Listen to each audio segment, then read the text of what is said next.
मेहनत पुरुष करतो. पुरुष प्रधान संस्कृती म्हणजे काय पुरुषाला अधिकार नाही दिलेत. पुरुषावरती रोटी कमवण्याचं ओझं टाकलंय जबरदस्त.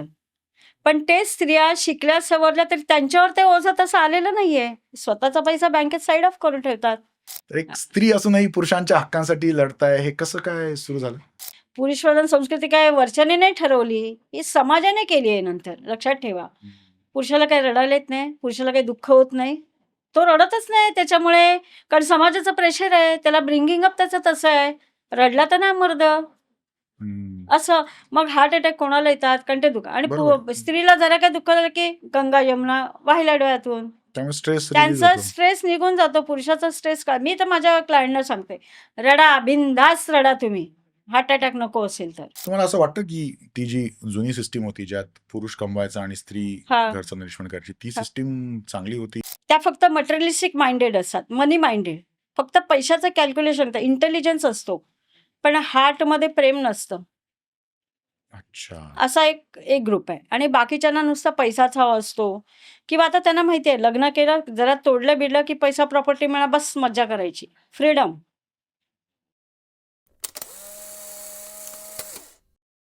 नमस्कार, वंदे मातरम, जय श्रीराम. स्त्री मुक्ती, स्त्री स्वातंत्र्य, स्त्री पुरुष समानता, स्त्रियांचे हक्क हे विषय नेहमी चर्चेत असतात. आणि असं म्हटलं जातं आणि ते बऱ्याच अंशी खरं सुद्धा आहे की आपली सिस्टीम अशी आहे जी परंपरांमुळे द वे मेन बिहेव अशा वेगवेगळ्या कारणांनी स्त्रियांवर अन्यायकारक ठरते. त्यामुळे स्त्री बरेचदा पिचलेली असते, दुबळी असते.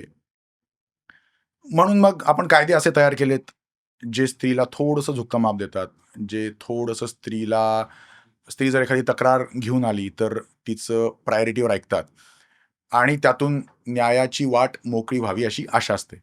परंतु याचा साईड इफेक्ट असा व्हायला लागलाय की मग खोट्या केसेस उभ्या राहत आहेत आणि त्या पुरुषाचं कुटुंब देशोधडीला लागतंय. हे असं का होतंय, हे कसं होतंय, हे जर समजून घ्यायचा प्रयत्न केला तर त्यात बरंच खोलात जावं लागतं. ह्यावर काही लोक काम करतायत जे पुरुषांच्या हक्कांसाठी लढतायत. आणि आज इन मराठी मंथनवर आपल्याला हा विषय पूर्ण व्यवस्थित समजून सांगण्यासाठी ॲडव्होकेट अनामिका विचार आल्यात. नमस्कार मॅम. नमस्कार. Thank you very much for coming. तुम्ही 26 वर्षांपासून प्रॅक्टिस करताय आणि पुरुष मुक्ती नावाचं साप्ताहिक पण चालवायचं. हो. नॉट जस्ट इंडिया, तुम्ही US UK मध्ये सुद्धा मला वाटतं पुरुषांच्या हक्कांसाठी मी तिथे पण पुष्कळ फाईट केली आहे. 24 तास मोबाईलवर होती कन्सल्टन्सीसाठी. तर एक स्त्री असूनही पुरुषांच्या हक्कांसाठी लढताय, हे कसं काय सुरू झालं? हे बघा, सर्वप्रथम म्हणजे मी स्वतःला स्त्री मानत नाही, ते एक व्यक्ती म्हणून मानते. आणि माझ्या नजरेत स्त्री आणि पुरुष दोघंही समान आहेत. परंतु स्त्रियांवर जे अन्याय अत्याचार झाले त्यांच्या निवारणासाठी महापुरुषच उभे राहिले. राजा राममोहन रॉय, महात्मा ज्योतिबा फुले, डॉक्टर बाबासाहेब आंबेडकर ह्या सगळ्यांनी इतकं काम केलं आणि आजही तिथपासून बरेच महापुरुष स्त्रियांसाठी काम करतात. मग मी स्त्री असून पुरुषांसाठी काम केलं तर काय वाईट आहे? आणि पुरुषांना कोणीच वाली नाही, ना त्यांच्यासाठी समाजवाली आहे, ना कायदा, हे कोणीच त्यांच्यासाठी त्यांच्या सपोर्टसाठी नाही. आणि स्त्रियांवर अन्याय अत्याचार झाले असं आपल्याला केव्हा समजलं? जेव्हा स्त्री शिक्षणाची चळवळ उभी राहिली. परंतु पुरुषांवर देखील अन्याय अत्याचार आधी अनंत कालापासून होत होते. बॉर्डरवर कोण जातं लढायला, कोणाचे मृत्यू होतात, कोणाचे हातपाय जातात. आणि पुरुषावर एवढी जबाबदारी की पुरुषप्रधान संस्कृती म्हणजे पुरुष हा प्रधान त्या संस्कृतीत, पण त्याच्यावरती जबाबदारीचं इतकं ओझं आहे, तो ओझ्याखाली जिवंतपणेच दबून जातो, मरून जातो. तो आपल्या हयातीत आपल्या कुटुंबासाठी कमावतो. इतकंच नाही तर मेल्यानंतर देखील कुटुंबाची जबाबदारी झेलतो इन्शुरन्स पॉलिसी काढून. तर त्याच्यावर हे ओझं पुष्कळ काही आहे. आज स्त्रिया शिकल्या, सवरल्या, पुरुषांपेक्षाही जास्त कमवायला लागल्या, तरी देखील माझा पैसा माझा, माझी प्रॉपर्टी माझी, तुझी प्रॉपर्टी माझी, तुझा पैसा माझा, तुझ्या अख्ख्या खानदानाची प्रॉपर्टी आणि पैसा माझा, हे असं चित्र चाललंय कोर्टामध्ये वगैरे. खोट्या केसेस टाकून पुरुषाला हे करणे. एकच केस सांगते, म्हणजे अमेरिकेहून एक पंडित होता, पुण्याचे पंडित होते, ते इंडियाना पोलीसमध्ये राहत होते. तर त्यांच्यावरती त्यांच्या मिसेसने आरोप केला, कॉफीचा मग फेकून मारला, खोटा आरोप. त्यांना लगेच अरेस्ट झाली. 2 वर्षाची रिस्ट्रेनिंग ऑर्डर, म्हणजे स्वतःच्याच घरात प्रवेश नाही करायचा, 1 किलोमीटर अंतरावर घराच्या आसपास जायचं पण नाही. आणि त्यांच्याला GPS सिस्टीम लावली होती कमरेला आणि पायाला. म्हणजे कुठेही गेले तरी त्यांचं लोकेशन कळणार. कारण तिकडे असं अमेरिकेत आहे, की पोलिस स्टेशनला GPSच्या ॲफिलिएटेड हे असतात. तर आम्हाला तर घेऊन मी, माझे मिस्टर आणि माझी बहीण गेलो होतो कन्व्होकेशनसाठी. तर आम्हाला त्यांनी खास बोलवलं इंडियाना पोलिसला. त्यांच्या जीपने आम्ही घराच्या जवळ थोडं 1 किलोमीटर आतमध्ये गेलो. चाक फक्त अर्धा, लगेच पोलिसांचा फोन आला, "तुम्हाला अरेस्ट करू का?" म्हणून. मग जीप थोडी पाठी घेतली. मी, माझी बहीण उतरलो आणि तिच्या घरी गेलो आणि दरवाजा उघडायला तयार नाही. 3 मुलं, मोठा बंगला. पण तो माणूस डेझिन हॉटेलमध्ये राहून एका टेबलावरती सगळं हळद, मीठ, मसाला ठेवून आपलं जेवण करून, पांडित्य करून दिवस आणि सतत रडायचे. फोनवर 1-1 तास रडायचे. फ्रीडम टॉवरचं ओपनिंग, ते काय म्हणतात आपण, सगळं त्यांनी केलं ते. एवढे प्रेसिडेंट वगैरे अमेरिकेचे असून पण त्यांचे हाल कोणीच म्हणजे हे नाही केलं. त्यांना कोणीच विचारलं नाही. हम्म. त्यांची ही अवस्था तिकडे अमेरिकेत. आपल्या इंडियामध्ये पण 498 रातोरात अटक व्हायची. आता ते सगळं गेलंय 7-8 वर्षापासून. आता अटक करता येत नाही, त्यांना बेल घेता येते. 48 तासाची, 72 तासाची नोटीस देतात. पण अमेरिकेत तसं काही नाही आहे. असे कित्येक जण इकडे मुंबईची लोकं, इंडियातली लोकं तिकडे अमेरिकेत इतक्या हालकष्टात आहेत. अटक केल्यावर म्हणजे आता ह्यांना जॉब नव्हता, ह्यांचं पांडित्य होतं. पण बाकीच्यांचे जॉब ओ, लगेच नोकरी गेली. ओ. इंटिमेशन आहे, इमिजिएट अरेस्ट, इमिजिएट जेल. इतक्या हालाखीतनं जातात ती लोकं.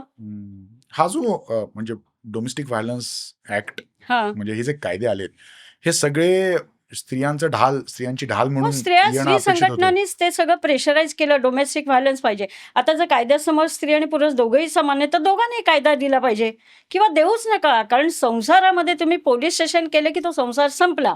आणि मुलं-बाळं असतील तर त्यांचं आयुष्य खरंच उधळून गेल्यासारखं होतं. त्यांचं जग संपतं. त्यांच्या मनावर इतका परिणाम होतो मुलांवरती, आई-बाबा वेगळे झाले तर. खरं तर हे नको. ह्यांना ॲक्च्युअली लग्नाआधी पण दोघांनी काउन्सिलिंग केलं काउन्सिलिंग केलं पाहिजे. पाहिजे. कसं एकमेकांशी वागायचं, कसं हँडल करायचं, आर्थिक परिस्थिती, सामाजिक कुठची परिस्थिती आली, कोणतंही संकट आलं, कसं हँडल करावं आणि डे टू डे लाईफमध्ये त्या दोघांनी एकमेकांशी कसं वागलं पाहिजे. म्हणजे पण होतं कसं मॅम, की कायदा का यावा लागतो? हं. तर तो कायदा दुबळ्यांना संरक्षण मिळावं या हेतून येतो. कारण अझम्पशन काय आहे, हां, हे की बरोबर जर आहे. हे हे वेगळं assumption संरक्षण दिलं बरोबर आहे. नाही, हं. तर इन्स्टिट्यूशन सुद्धा जर मी पोलिसांकडे गेले, हां. की बाबा असं हो. होतंय, पोलीस सुद्धा पुरुष, जर ती पुरुष सत्ताक विचारसरणी असेल, हां. तर तोही म्हणणार की नाही तू जरा सहन कर, नाही तू जरा ऍडजस्ट कर. म्हणून हे कायदे आले असतील ना. हां, कायदे आलेच ते स्त्री संघटनेच्या प्रेशरने. स्त्री शिक्षण, चळवळ हे करत काय. पण त्याच टाईमला त्यांनी का स्त्रियांना काउन्सिलिंग का नाही करत ते? हा. ते करायला पाहिजे ना. हे बघा, हा जे आपला मॅट्रिमोनियल लाईफ आहे म्हणजे मॅरेज इन्स्टिट्यूशन हा समाजाचा पाया आहे. तोच ढासळत चाललाय ना. जर पुरुषांवर एवढे अन्याय व्हायला लागले, ते काम कसे करणार? कशी समाजाची उन्नती होणार? कशी देशाची उन्नती होणार? म्हणून समाजाचा पाया हा मॅरेज लग्नबंधन आहे. म्हणजे मॅरेज इन्स्टिट्यूशन हा समाजाचा पाया आहे. तो तर इंटॅक्ट ठेवला पाहिजे ना. नुसतं तुम्ही कायदे केलेत, कायदा, पण कुठचीही घटना घडण्याआधी ती होऊ नये म्हणून तुम्ही प्रिकॉशनरी मेथड्स घेतल्या, तरच हा समाज वाचू शकतो. आता बघा, मागच्या वर्षी मी लंडनला होते. जिथे राहत होते तिकडे एक सौदीचा मुलगा होता. त्याच्यावर खोटी रेपची केस त्याच्या गर्लफ्रेंडने टाकली होती आणि ती गर्लफ्रेंड पण, हा 26 वर्षाचा, जर शिक्षण झालं तो जॉब शोधत होता आणि त्याची गर्लफ्रेंडने त्याच्यावरती रेपची केस, ही खोटी केस घातली आणि तिचा पण तलाक, ती पण मुसलमान, हा पण मुसलमान, तिचा पण तलाक झाला होता. तिने आणखीन एकावर पण रेपची केस घातली होती. त्याच्याकडनं पैसे पण घेतले होते आणि ह्याच्यावर केस टाकून ती पळाली सौदीला. आणि हा रोज नुसता असा मरणाच्या ह्याच्यातून जातोय असा. मी जेव्हा तिकडे गेली एअरबिनबी अकोमोडेशनमध्ये, त्याला माहिती नव्हतं मी वकील आहे. पण इतका प्रेमळ मुलगा होता. मला आल्या लगेच त्याने कॉफी बनवून दिली. कारण मी थकून हिथ्रोवरनं कुठून ट्रॅव्हल करून तिकडे पोहोचले होते. मला कॉफी वगैरे दिली. मग त्याला समजलं मी वकील आहे. मग तो माझ्याशी बोलायला लागला. मग त्याला बेल झाली होती, पण पोलीस स्टेशनला अटेंडन्स होती. पण तो इतका घाबरत होता. त्याने त्याचा मला नवीन मोबाईल, कारण त्याचा मोबाईल जप्त केला होता पोलिसांनी, पासपोर्ट घेतला होता.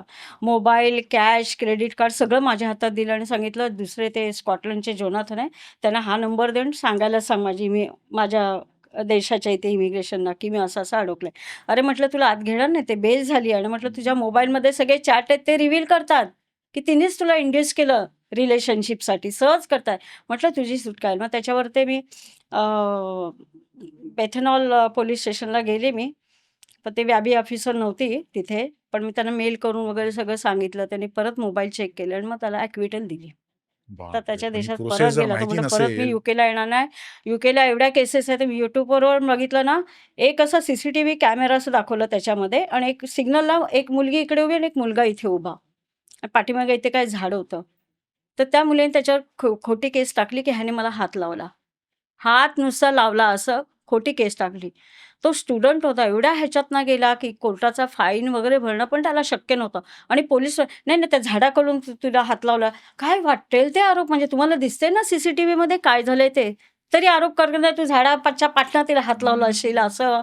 तिने तर खोटीच केस घातली होती. ते सगळं दिसत होतं. तरी पण त्याला फाईन, त्याचं डिपोर्टेशन आणि अशा बऱ्याच विकेतल्या केस म्हणजे माझ्याच आणखीन एका क्लायंटची केस पण तिला बायकोने त्याला एवढं मारलं होतं आणि त्यांच्या झटापटीमध्ये कसला तरी त्या खेळण्याचं टोक तिला इथे हनवटीला लागलं. तिने पोलीस स्टेशनला कंप्लेंट केली. त्याला अरेस्ट केलं. तिची मेडिकल करत होती.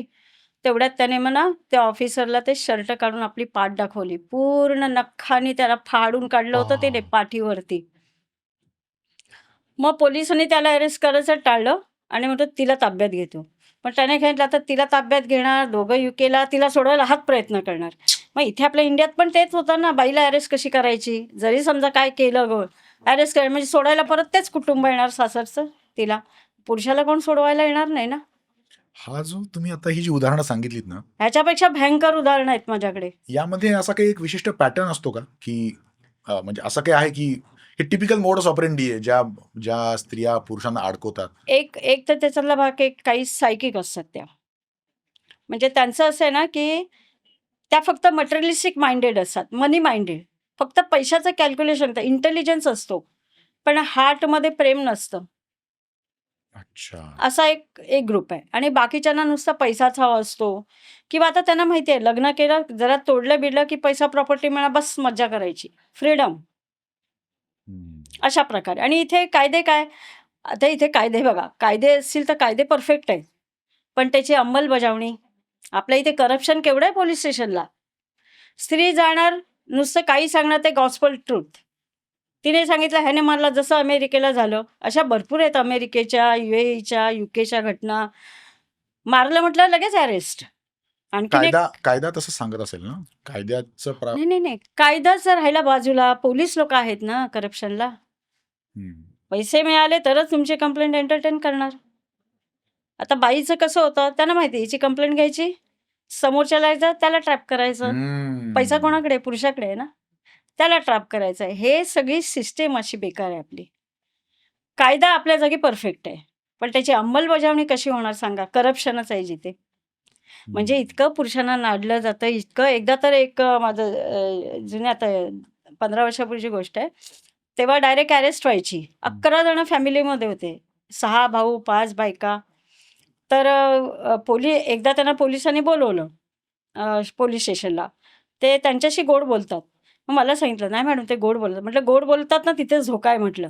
"तुम्हाला डायरेक्ट म्हटलं मध्यरात्री बोलून तुम्हाला नाही बोलवलं आणि कमरेचा पट्टा काढला तर मला विचारा."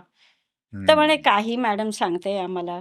एवढे छान पोलीस आमच्याशी बोलले आणि आठवड्याने तसं झालं. रात्री 2:30 वाजता सगळ्यांना उचललं. कमरेचा पट्टा काढला. Kanjurmarg police station. मी नाव घेते. मी कोणाला घाबरत नाही. काय करायचं ते करा. जे आहे ते सत्य आहे. त्यांना 2:30ला बोलवून रात्री कमरेचा बेल्ट काढला त्याने मारायला त्यांना. आणि नंतर मी काय आयडिया केली, मी त्यांचं पण त्या दिवशी नशीब सोडलं त्यांना. कारण हे पैसे पाहिजे होते. मी अँटिसिपेटरी बेल त्यांची फाईल केली. पण मी काय केलं वकालतनाम्यावर नाव टाईप माझ्या असिस्टंटची केली आणि नंतर हाताने माझं नाव टाकलं. त्यांना कळूच दिलं नाही मी आहे पिक्चरमध्ये. आणि मग नंतर बेल ऑर्डर घेऊन पोलीस स्टेशनला गेली. त्या ऑफिसरने एवढा तमाशा आणि हंगामा केला चेंबरमध्ये. कारण बेल आली म्हटल्यावर त्यांचं हेच सगळं सुटलं. पैसे नाही काढू शकत, काय करू शकत नाही.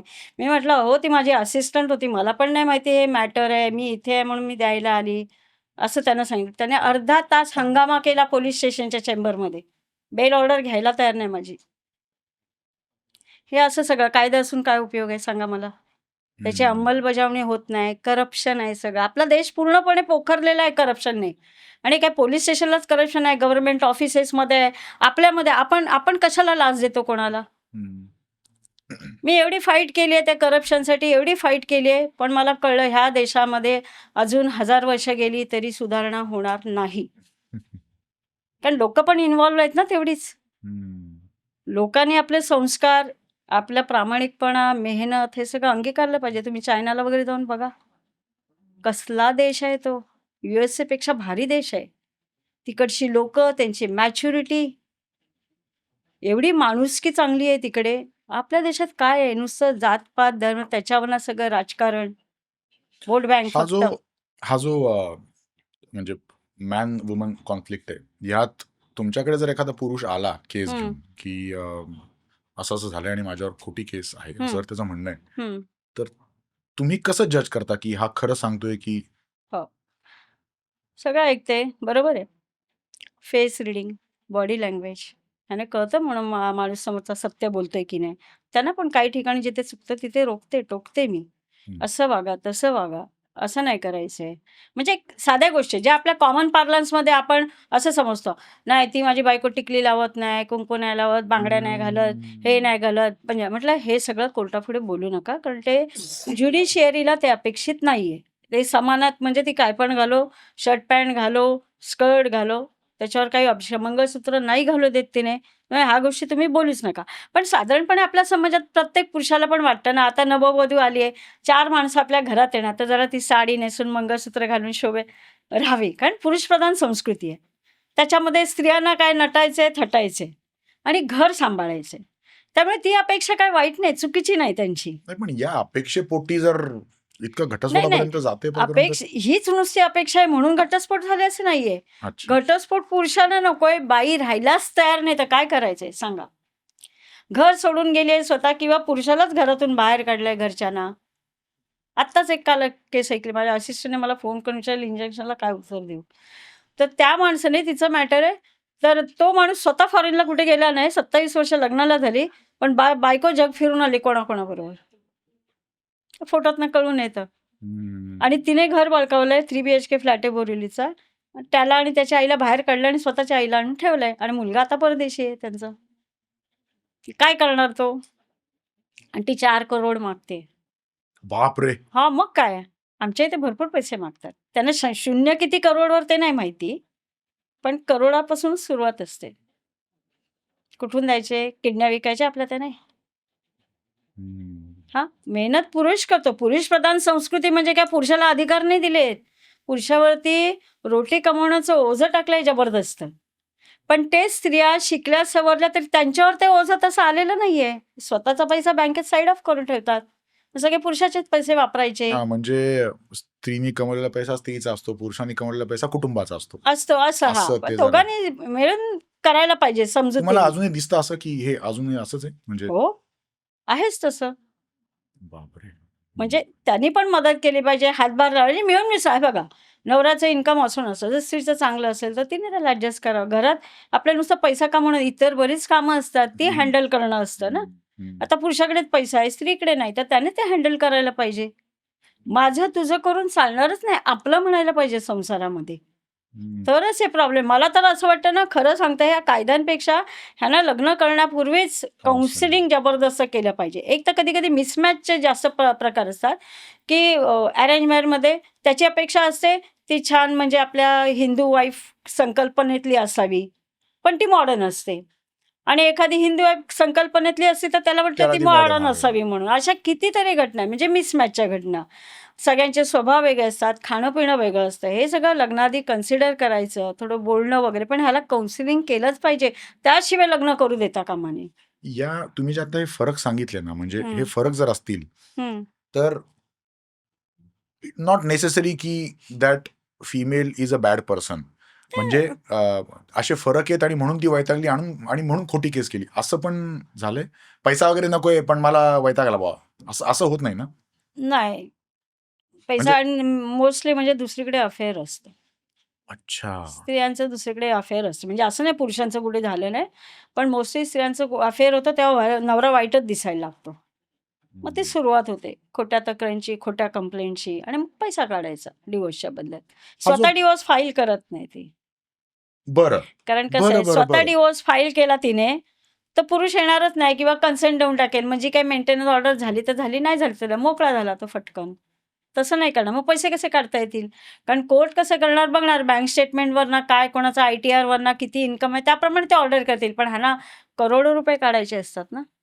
म्हणून नाही ते नाही डिव्होर्स टाकणार नाहीत. हा हाऊ डज इट मॅटर स्त्रीनी स्वतःहून डिवोर्स इनिशिएट करणं आणि पुरुषांनी करणं यात फरक काय पडतो? असं आहे, पुरुषाने टाकला डिव्होर्स हा तर ती ब्लॅकमेलच करणार. मी कन्सेंट देते, मला एवढे पैसे पाहिजे. कारण मॅटर चालणार वर्षभर. आणि हिने डिव्होर्स टाकला आणि पुरुषाने आलाच नाही कोर्टात, फटकन. एक्सपर्ट होऊन गेला डिव्होर्स. आणि काय मेंटेनन्स ऑर्डर नॉमिनल म्हणजे होते. मग पुरुष जर नाही आला तर कोर्ट म्हणतं स्त्रीची मागणी देऊन टाका असं. स्त्रीची मागणी देऊन टाका नाही, तिचं डिव्होर्स पिटिशन असेल, हा पुरुष आलाच नाही तर तिला एक्सपर्ट डिग्री मिळून जाईल. आणि मेंटेनन्सची जी काय ऑर्डर असेल ना ती कोर्ट डिसाईड करेल. ती काहीतरी मिनिस्क्युल असेल.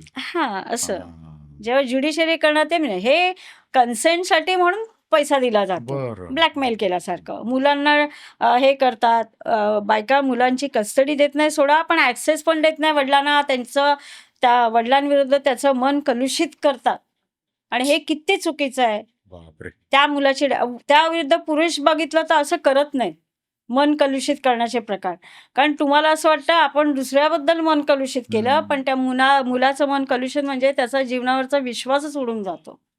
असं होतं. हे करता कामा नये बायकांनी. म्हणजे मुलांची डेव्हलपमेंट खराब होते सगळे अशा ह्याच्यामुळे. असं आहे. हे जे पोटगी प्रकरण आहे हम्म. यात दिसतं असं की दोघंही अर्निंग आहेत, दोघंही पायावर उभे आहेत, तरी पण घटस्फोट जर होत असेल तर पुरुषांनी पोटगी द्यायची असते स्त्रीला. हा हे कसं आहे असं म्हणजे कशामुळे? आता दोघंही कमावते आहेत, पण त्याचं क्वांटम काय तो बघता. समजा पुरुष 100 रुपये कमवत असेल आणि बाई 25 रुपये कमवत असेल तर तिला साधारणप्रमाणे काहीतरी 25 रुपये तरी ग्रँड करतील. म्हणजे दोघांचे झाले समजा Difference 1.5 लाख compensate झाला करायला. डिफरन्स, त्यातले थोडे आणखीन तिला देतील असं आहे. पण पुरुषाने डिवोर्स मागितला तर ती हेच करणार, मला एवढे पैसे दिले तरच मी तुला डिवोर्स देणार. म्हणजे बाय कन्सेंट. कॉन्टेस्ट करून मी बऱ्याच जणांना डिक्र्या दिल्या, पण त्याला वेळ जातो थोडासा. जर आणि स्त्री पुरुषाला जास्त पेशन्स नाही. स्त्रियांना भरपूर पेशन्स, त्या इतक्या हुशार असतात वकिलापेक्षा हुशार. म्हणजे कोर्टात जर त्यांचा वकिलाला आहे ना, येता येत ना ऑन द वे, सर ठोकून देतात जजला, ऑन द वे सांगणार.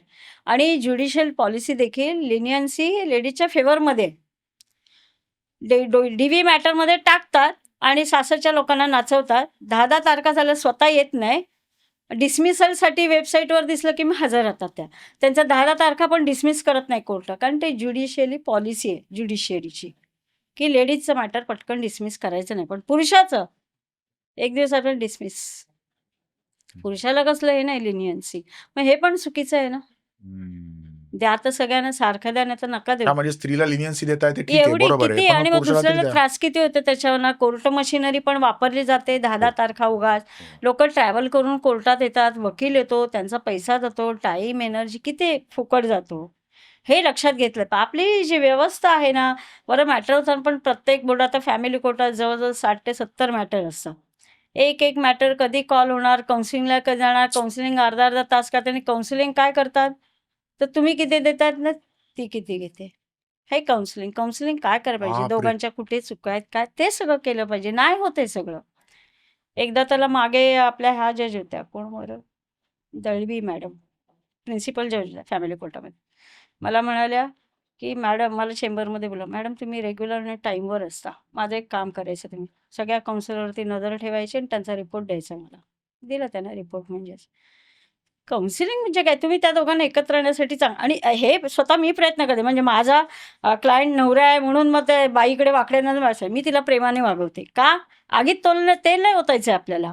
तिला पण मी समजावते चांगलं. आणि अशा प्रकारे मी कितीतरी मॅटर्स त्यांना समजावून, म्हणजे सिन्सिअरली जेन्युअनली. ह्याच्यामध्ये काही गेम नाही खेळायचेत आपल्याला. गेम खेळणं कधी पण, इव्हन कोर्ट मॅटर्समध्ये पण गेम खेळायची गरज नाही. तुम्ही प्रामाणिक राहा ना, ऑनेस्ट राहा, तुमची माणुसकी दाखवा, तुमचं प्रेम आपुलकी दाखवा समोरच्या पार्टीला. मग ती कशाला उसळेल जास्त. तुम्ही आगीत तेल नाही ओतायचे, त्यांच्याशी पण प्रेमाने बघा. त्या दोघांचं एकत्र येतील, कसे येतील, काय येतील, हे मी किती काय समजावून सांगते समोरच्या पार्टीला.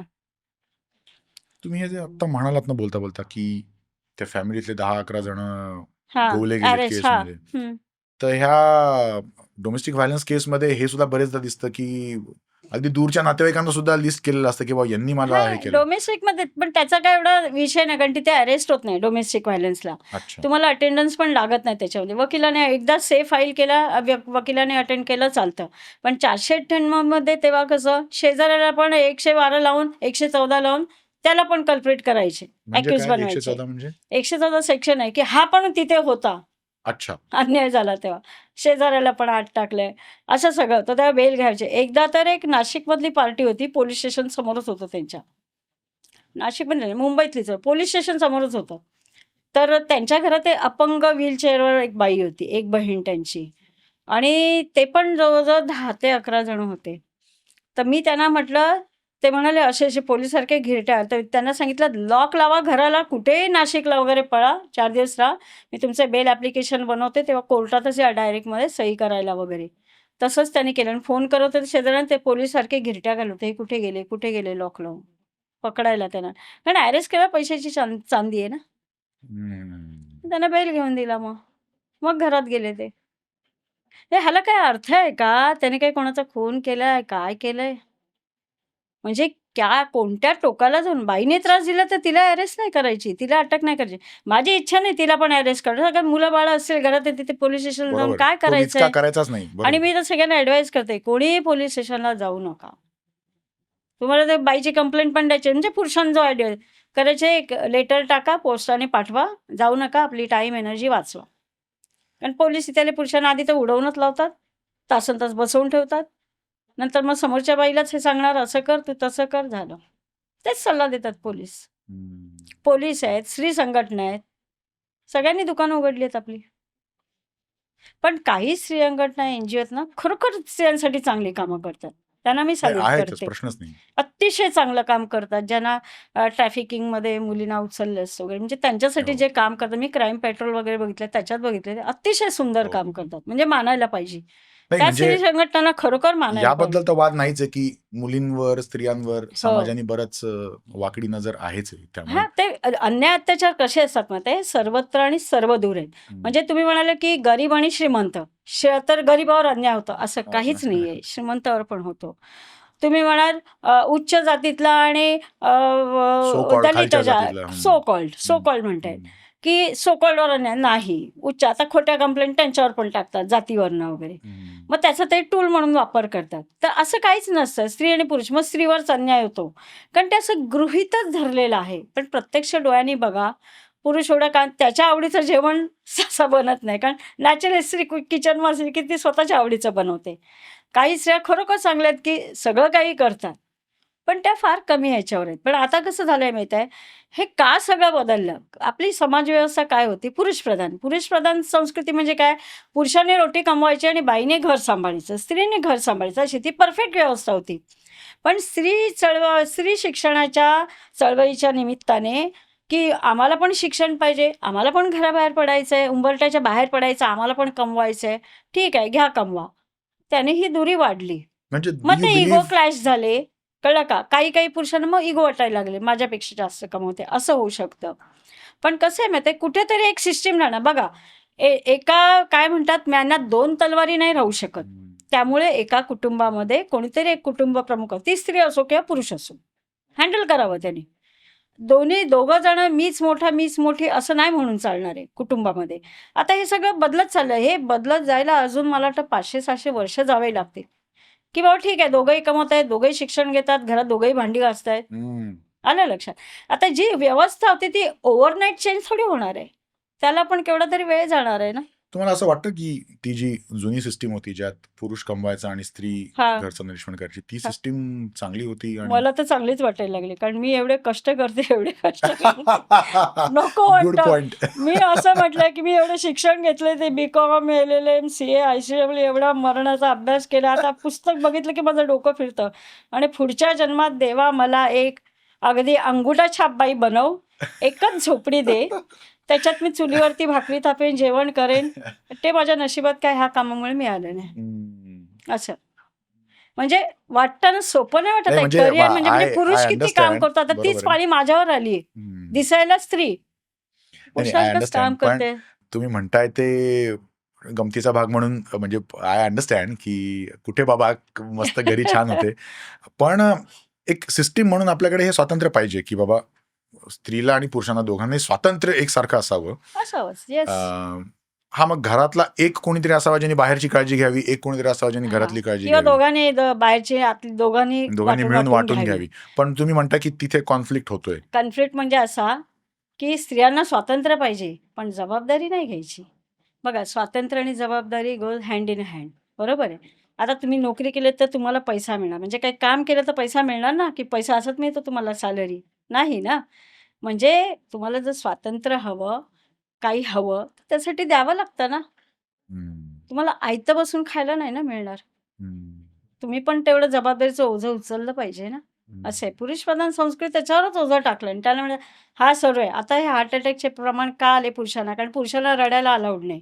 तो रडला तर तो नामर्द होणार. हम्म. आता पोलीस स्टेशनला कित्येक वेळा पुरुषांना मार खाल्लाय, पोलीस स्टेशनला गेले, बायका "हे, बायकोने मारलं तुला? हे." म्हणजे इतके मूर्ख अरे पोलीस. हां? बापरे. "तू काय नामर्द आहेस?" हे असली भाषा.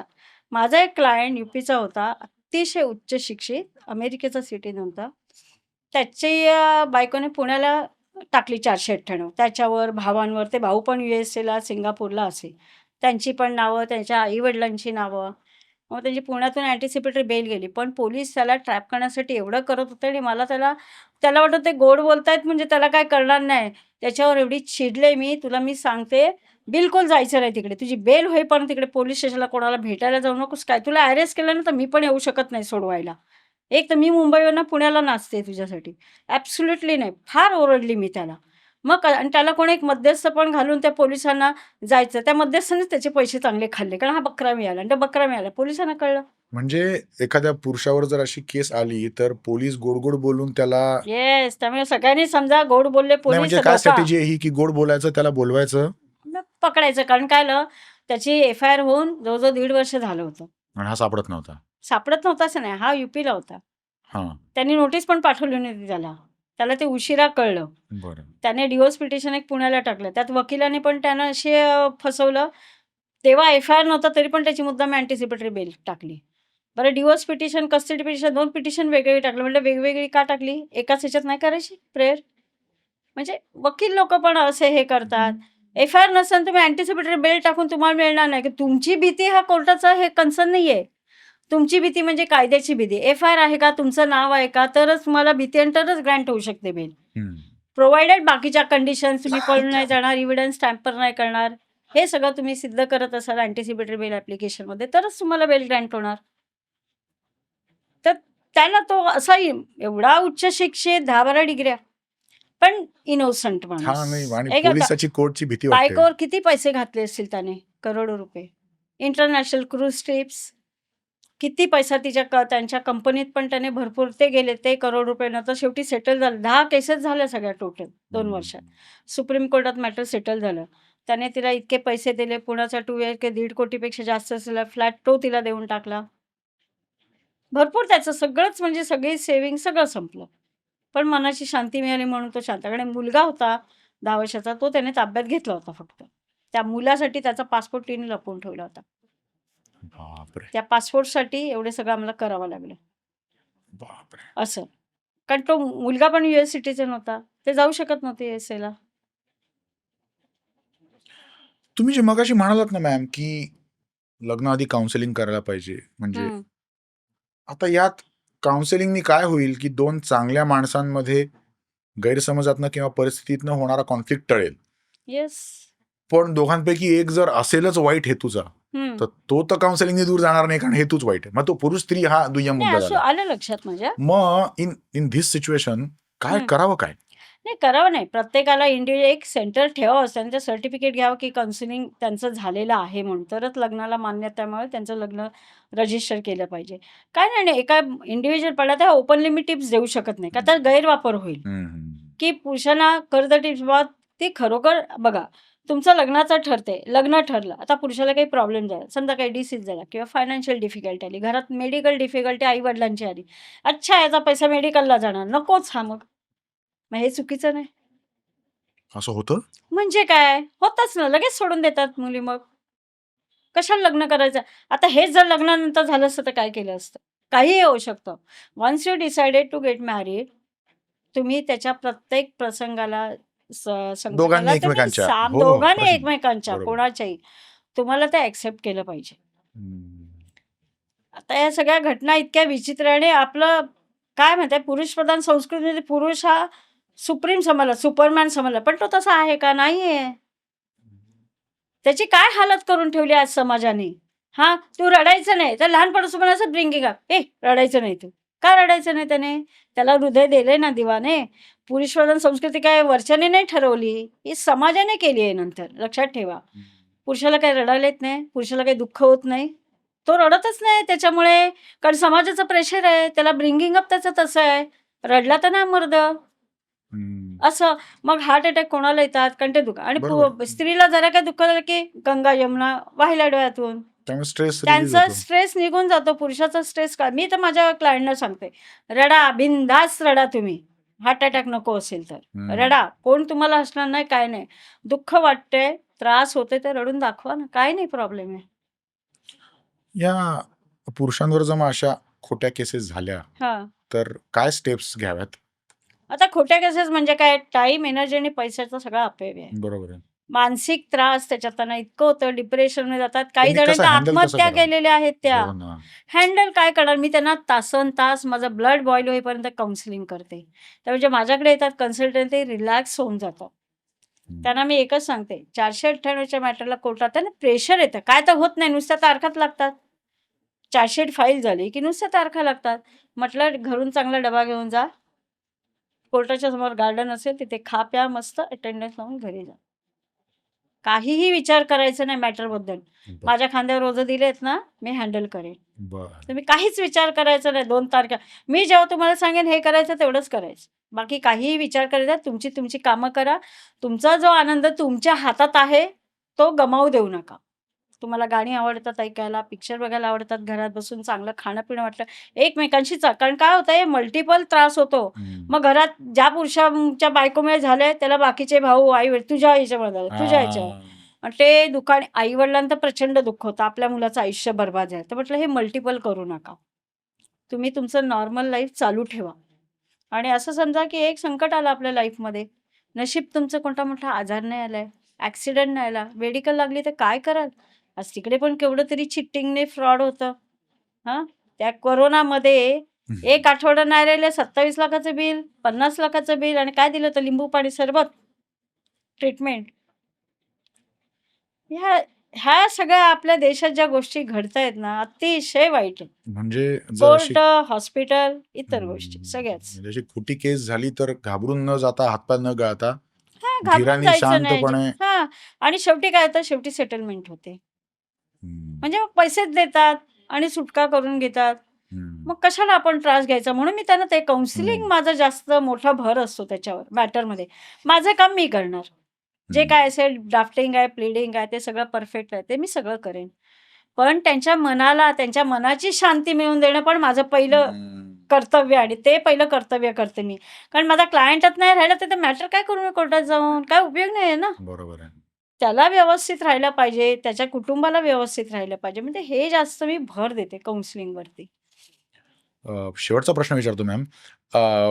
तिकडे बाहेर म्हणजे तुम्ही अमेरिकेतही केलेत बरंच काम. तर तिकडे प्रीनप नावाची गोष्ट असते की लग्नाआधीच काहीतरी अग्रीमेंट करून घेतलं ॲग्रीमेंट जातं. करतात. तसं काही काय असतं ते नेमकं आणि ते आपल्याकडे तसं काही ते करता काय येतं असं का? लग्नानंतर असं काय आर्थिक व्यवहार वगैरे त्याच्याबद्दलचे ॲग्रीमेंट असतात. पण सांगू का तुम्हाला?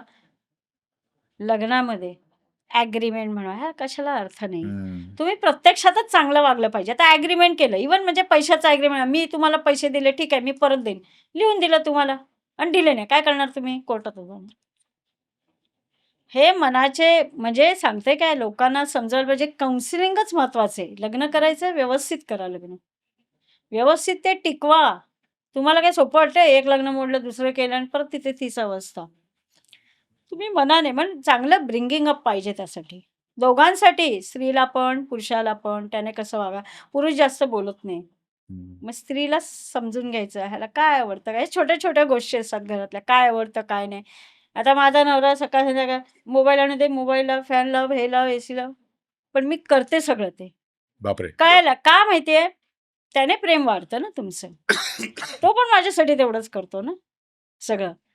बाकीच्या सगळ्या गोष्टी तो हँडल करतो. हं, तो पण समजून घेतो. मी त्याच्यावर चिडले, तो उलटं चिडत नाही माझ्यावर. हं. तो समजून घेते.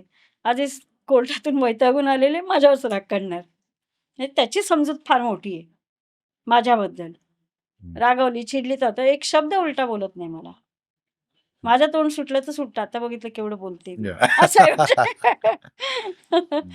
असं आहे. पण हे दोघांनी समजून, कारण दोघांचा संसार आहे.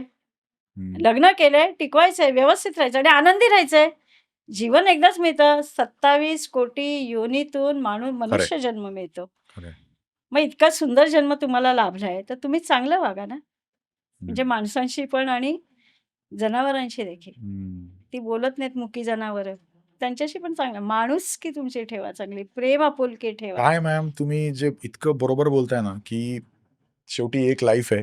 ती चांगली चांगली घालवायला व्हायला हवी, पाहिजे ना. समजूतदार परत मिळेल न मिळेल समजूतदारपणे. आपल्याला माहिती नाही बरोबर. पुढच्या जन्म. फक्त त्या म्हणजे मी नेहमी हा विचार करतो, की एखाद्या कॉन्फ्लिक्टमध्ये म्हणजे समजा तुमचं आणि माझं भांडण झालं, तर पहिला हे प्रश्न विचारायला पाहिजे, की माझं भांडण हे एखाद्या मतभेदामुळे, गैरसमजामुळे झालंय, की मला असं वाटतं, की तुम्ही मुळातच वाईट आहात. बरोबर. हे 2 फरक करता आले फरक पाहिजे. आहे. आपल्याला अंडरस्टँड केलं पाहिजे. केलं का पाहिजे, की असं झालं? माणूसच वाईट आहे, की बाबा काहीतरी गडबड आहे. काय? आणि गडबड संसारात can be दोघांनी sorted. एकमेकांना माफ केलं पाहिजे. बरोबर. माफ करणे मोठी गोष्ट आहे. झालं. झालं ना भांडण, झालं का ते धरून नाही बसायचं आहे असं.